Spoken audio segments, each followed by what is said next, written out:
हम देख रहे थे असिस्टेंट प्रोफेसर हिंदी के प्रीवियस ईयर्स के पेपर। इसी क्रम में हम अभी देख रहे हैं राजस्थान लोक सेवा आयोग कॉलेज व्याख्याता असिस्टेंट प्रोफेसर परीक्षा हिंदी का व्याख्यात्मक हल प्रश्न पत्र। और ये परीक्षा आयोजित हुई थी 28/9/2021 को सेकेंड शिफ्ट में। इस प्रश्न पत्र के 80 प्रश्न हो चुके थे। अब हम 81वें प्रश्न से देखते हैं। निम्नलिखित को सुसंगत कीजिए। एक तरफ कविता रचनाएं दी गई हैं और एक तरफ कवियों के नाम दिए गए हैं, तो इनको सुसंगत मेल देखिए। ऋतुराज की रचना है एक मरण धर्मा और अन्य। रामदेव आचार्य की रचना है रेगिस्तान से महासागर तक।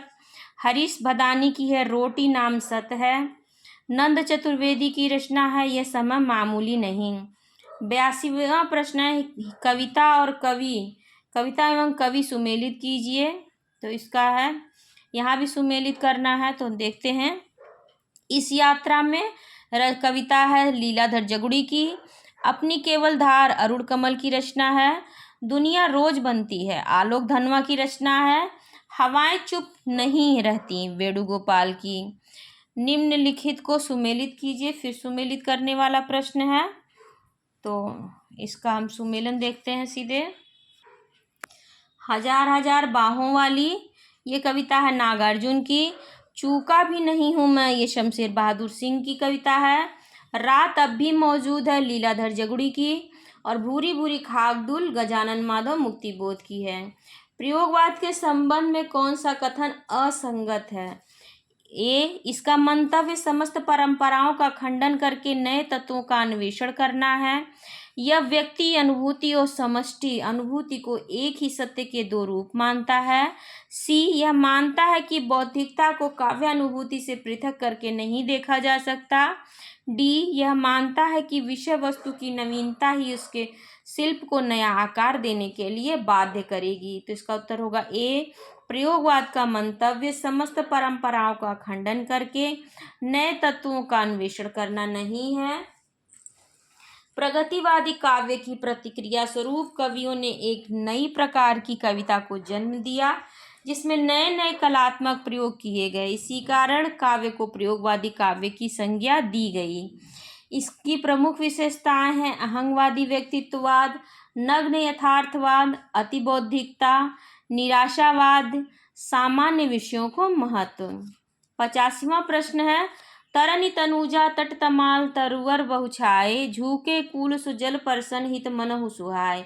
इसके रचयिता है भारतेंदु हरिश्चंद्र, बी सुमित्रा नंदन पंत, सी जयशंकर प्रसाद या डी मैथिली शरण गुप्त। तो इसका उत्तर होगा भारतेंदु हरिश्चंद्र। तरनि तनुजा तट तमाल तरुवर बहुछाए झूके कूल सुजल परसन हित मनहु सुहाए। उपर्युक्त काव्य पंक्तियां भारतेंदु हरिश्चंद्र की प्रमुख काव्य कृति प्रेम माधुरी की यमुना छवि कविता से ली गई है। भारतेंदु हरिश्चंद्र की प्रमुख कृतियां हैं भक्ति सर्वस्व, प्रेम मालिका, प्रेम माधुरी, प्रेम तरंग, प्रेम प्रलाप, प्रेम फुलवारी, विजयिनी विजय वैजयंती, रिपुनाष्टक। 86वां प्रश्न भारतेंदु हरिश्चंद्र के व्यक्तित्व एवं कृतित्व के संदर्भ में कौन सा विवरण सही नहीं है? ए, वे साहित्यानुरागी और कोमल हृदय व्यक्ति थे। बी, उन्होंने वैष्णव धर्म के प्रचारार्थ तदीय समाज की स्थापना की। सी, उनका साहित्यिक कार्य गद्य पद्य की अनेक विधाओं तक फैला हुआ था। डी, उन्होंने प्राचीन की पूर्ण उपेक्षा करके नवीन को पूर्णतः अंगीकार किया। तो इसका उत्तर होगा डी, उन्होंने प्राचीन की पूर्ण उपेक्षा करके नवीन को पूर्णतः अंगीकार किया। यह कथन असत्य है इनके विषय में। भारतेंदु हरिश्चंद्र के व्यक्तित्व एवं कृतित्व के संबंध में उपर्युक्त विवरण सही नहीं है, क्योंकि भारतेंदु जी ने समाज सुधार, राष्ट्र प्रेम आदि नवीन विषयों को अपनाया, तो साथ ही साथ ईश्वर भक्ति आदि प्राचीन विषयों पर भी कविता लिखी। वैष्णव धर्म के प्रचार के लिए उन्होंने तदीय समाज की स्थापना की। 87वां प्रश्न है आचार्य शुक्ल के अनुसार अंग्रेजी ढंग का हिंदी का पहला मौलिक उपन्यास है भाग्यवती, परीक्षा गुरु, नूतन ब्रह्मचारी, निस्सहाय हिंदू। तो इसका उत्तर होगा बी। 19वीं शताब्दी में जब अंग्रेज प्राच्य विद्या विशारद ओरिएंटलिस्ट कादम्बरी तथा कथा सरित सागर, पंचतंत्र जैसी भारतीय कथाओं के पीछे पागल थे, तो उसी समय स्वयं भारतीय लेखक अंग्रेजी ढंग का नावल लिखने के लिए व्याकुल थे। इसी क्रम में लाला श्रीनिवास दास कृत परीक्षा गुरु 1882 इसको रामचंद्र शुक्ल ने हिंदी में अंग्रेजी ढंग का पहला मौलिक उपन्यास माना है। भारतेंदु जी जिस प्रकार वर्तमान गद्य भाषा के स्वरूप प्रतिष्ठापक थे, उसी प्रकार वर्तमान साहित्य परंपरा के प्रवर्तक। उक्त कथन किसका है? हजारी प्रसाद द्विवेदी, बाबू गुलाब राय, रामचंद्र शुक्ल या महावीर प्रसाद द्विवेदी। तो उपर्युक्त कथन रामचंद्र शुक्ल ने भारतेंदु हरिश्चंद्र के विषय में कहा है। प्रकाशन स्थान की दृष्टि से असंगत विकल्प है।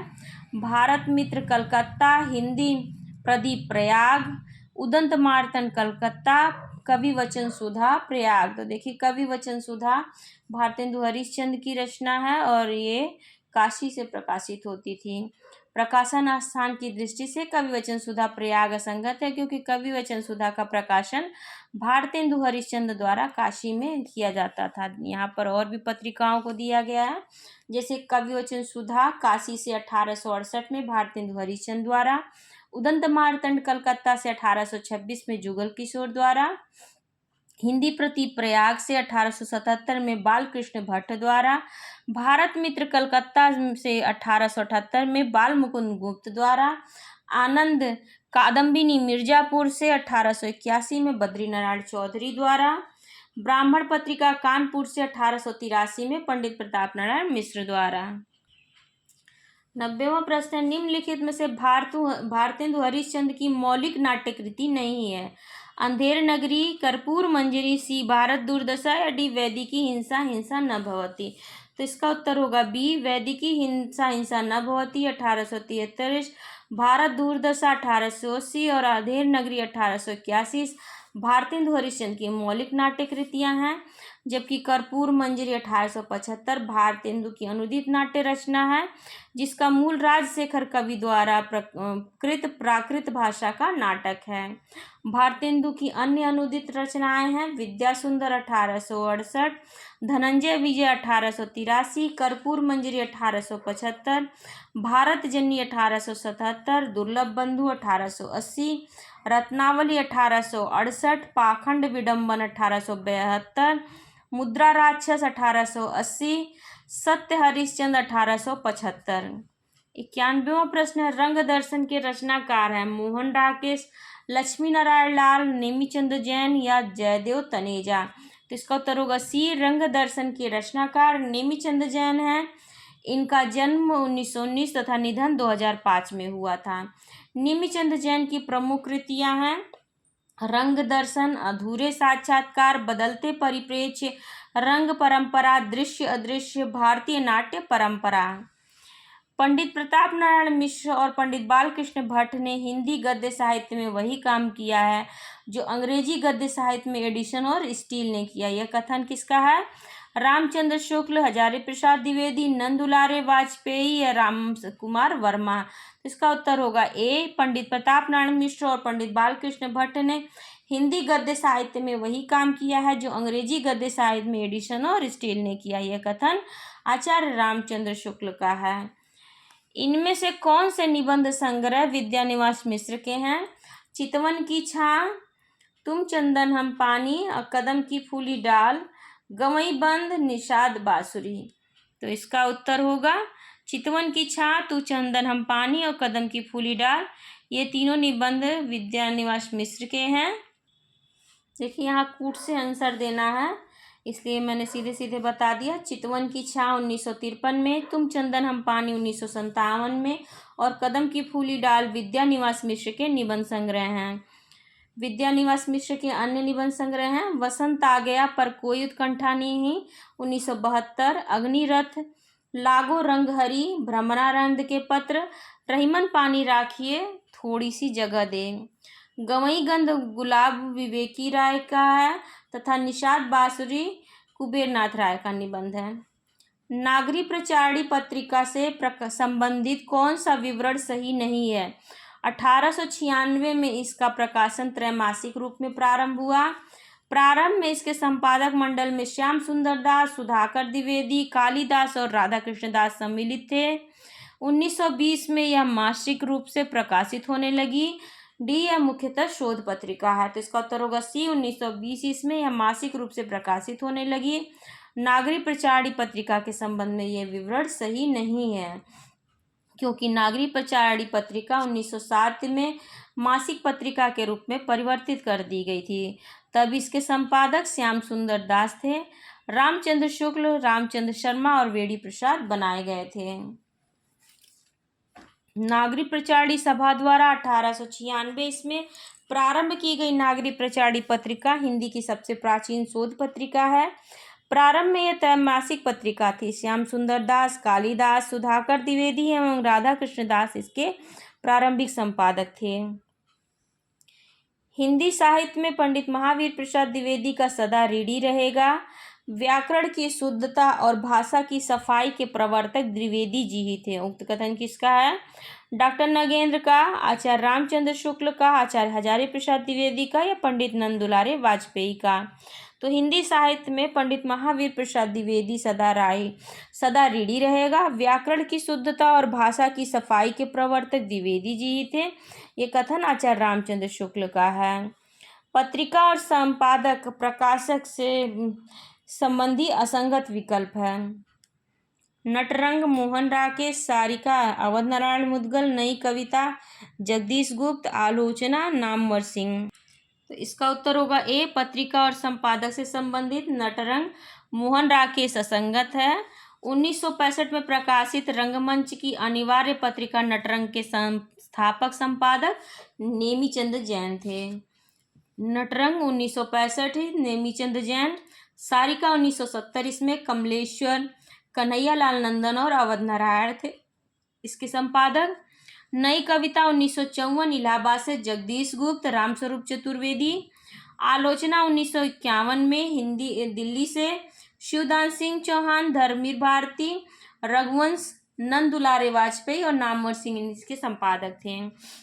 97वां प्रश्न, हिंदी पत्रकारिता के संदर्भ में कौन सा तथ्य सही नहीं है? ए, सुमित्रा नंदन पंत ने रूपाप का प्रकाशन किया। बी, सरस्वती के प्रकाशन का कार्य पंडित महावीर प्रसाद द्विवेदी ने 1900 इसमें संभाला।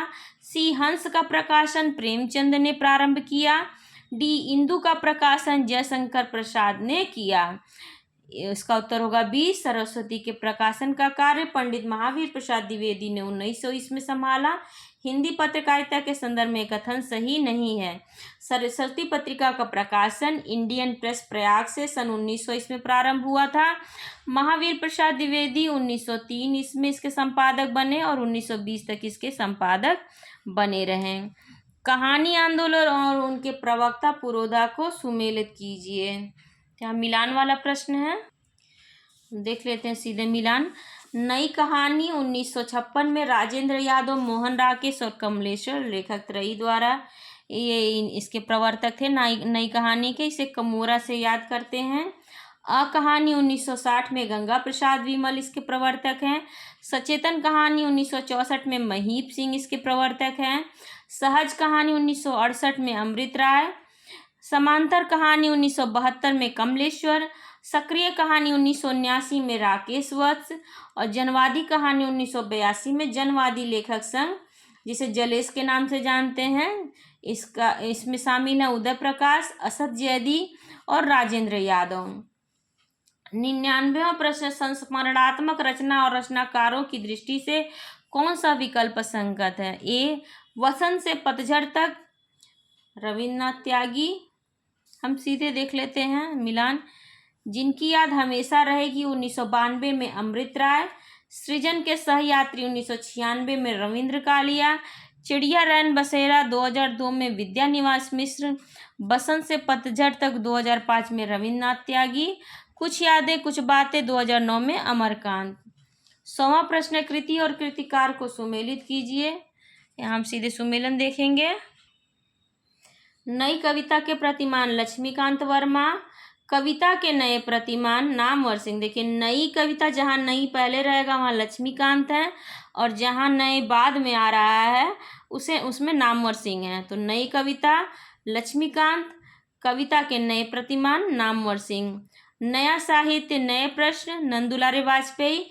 नए साहित्य का सौंदर्य शास्त्र गजानन माधव। मुक्तिबोध। 101वां प्रश्न है, कौन सा निबंध संग्रह हजारी प्रसाद द्विवेदी का नहीं है? ए विषाद योग, पी कल्पलता, बी सी आलोक पर्व और डी कुटज। तो इसका उत्तर होगा ए विषाद योग 1973 में हजारी प्रसाद द्विवेदी का निबंध संग्रह नहीं है, यह कुबेरनाथ राय का निबंध संग्रह है। विषाद योग 1973 कुबेरनाथ राय। हजारी प्रसाद द्विवेदी के निबंध संग्रह हैं अशोक के फूल, कल्पलता, विचार और वितर्क, कुटज, आलोक पर्व। 102वां प्रश्न, post box number 203 post box number 203 Nala Sopara किसकी रचना है? अलका सरावगी, मैत्रेयी पुष्पा, प्रभा खेतान, चित्रा मुदगल। तो इसका उत्तर होगा D post box number 203 Nala Sopara Chitra Mudgal की रचना है, जिसके लिए उन्हें 5 दिसंबर 2018 को साहित्य अकादमी सम्मान से सम्मानित किया गया।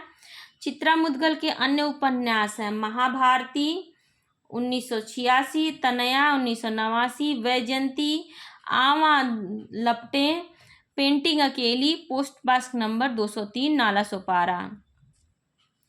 औपन्यासिक कृतियों का रचनाकारों से मिलान कीजिए। फिर यहाँ पर किया गया है कुरु कुरु स्वाहा, मछली मरी हुई, काला जल, झीनी झीनी बीनी चदरिया। तो कुरु कुरु स्वाहा मनोहर श्याम जोशी की रचना है। मछली मरी हुई राजकमल चौधरी की। काला जल सानी की रचना है, गुलशेर खान सानी की। भीनी भीनी झीनी चदरिया ये अब्दुल बिस्मिल्लाह की रचना है।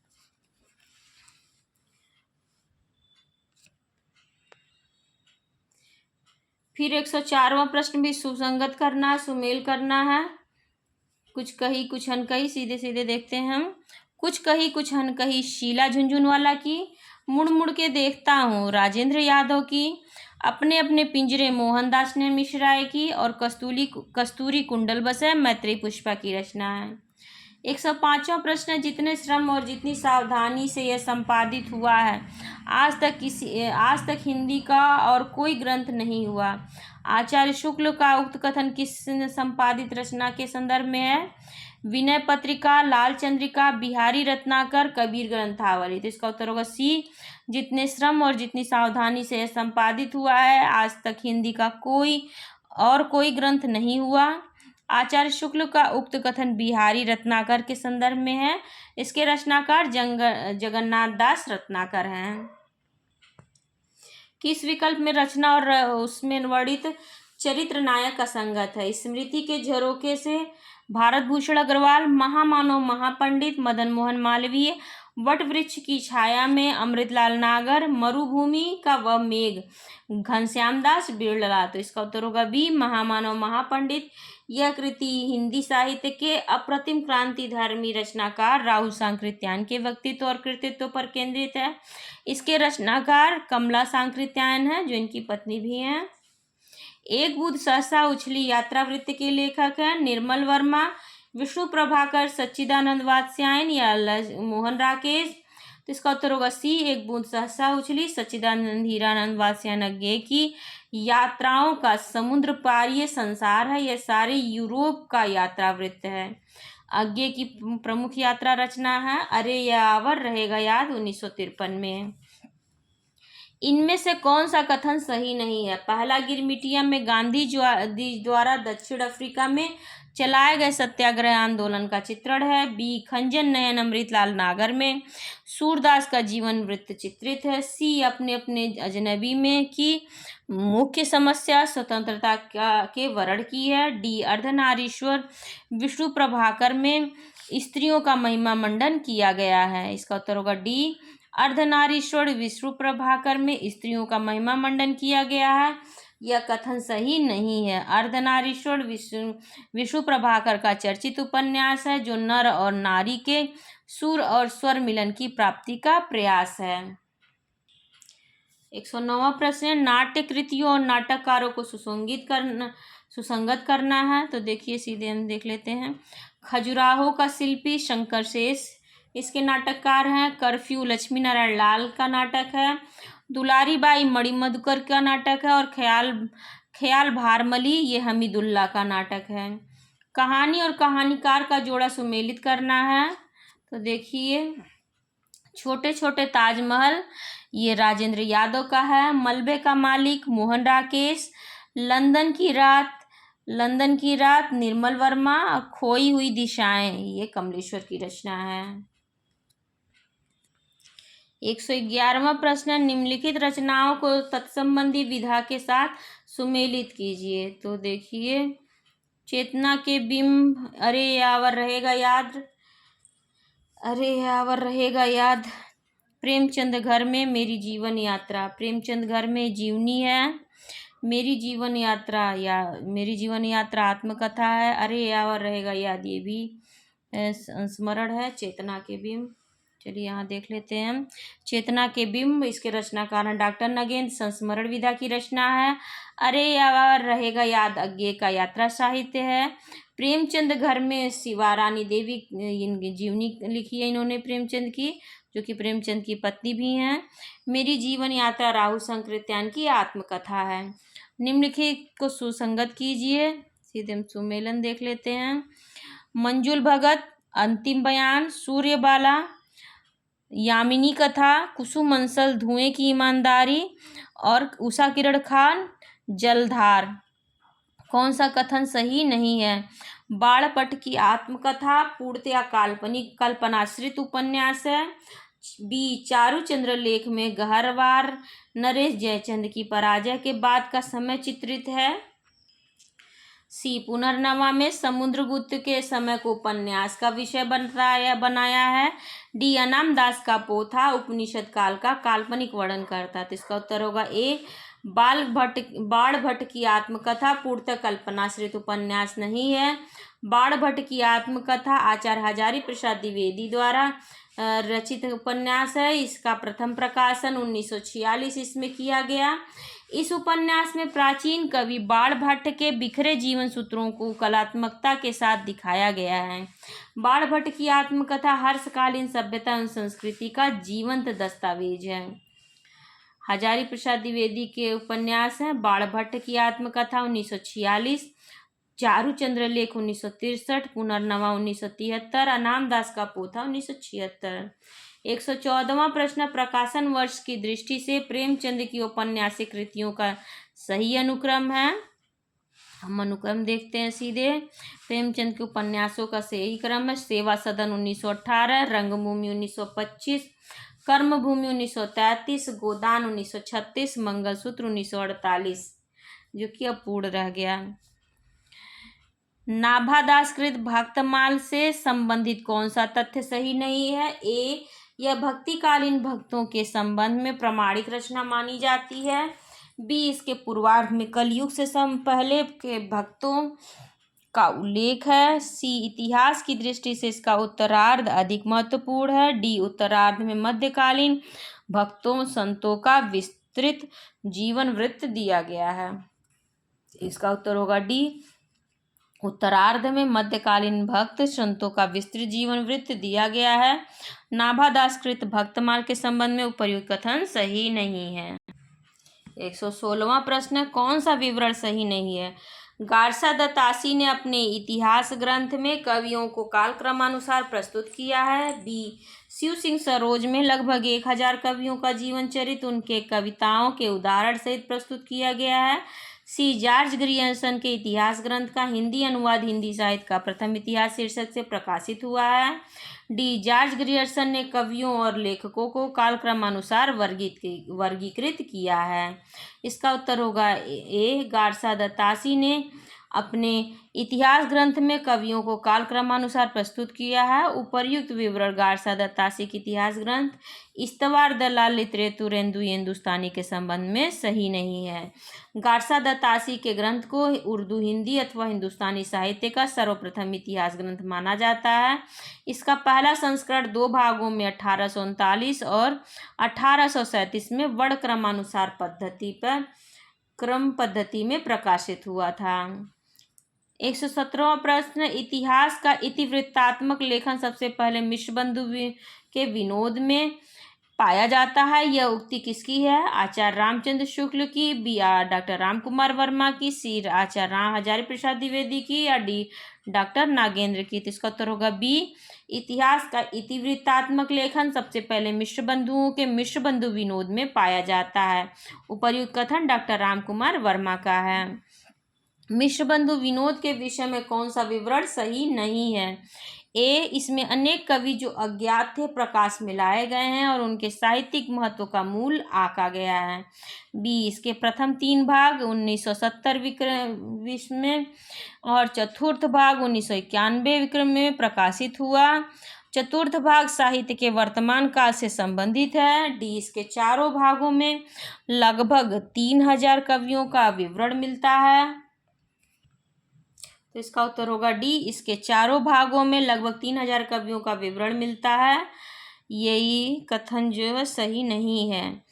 मिश्र बंधुओं में शामिल है गणेश बिहारी, श्याम बिहारी, सुखदेव बिहारी। इनकी रचना मिश्र बंधु विनोद के विषय में उपरोक्त विवरण सही नहीं है। मिश्र बंधु विनोद में 5000 के लगभग कवियों लेखकों का परिचयात्मक उल्लेख हुआ है। मिश्र बंधु विनोद के प्रथम 3 भागों का प्रकाशन 1970 से 1913 ईस्वी और चतुर्थ भाग का प्रकाशन 1991 में सन 1934 में हुआ। देखिए, एक जो संवत दिया है 1991 संवत है और 1934 सन है। इस पुस्तक की भाषा को कवि ने स्वयं अवहट्ठ कहा था। इसमें बीच बीच में मैथिली भाषा के प्रयोग आ गए हैं। भाषा के अध्ययन की दृष्टि से इस पुस्तक का महत्व है ही।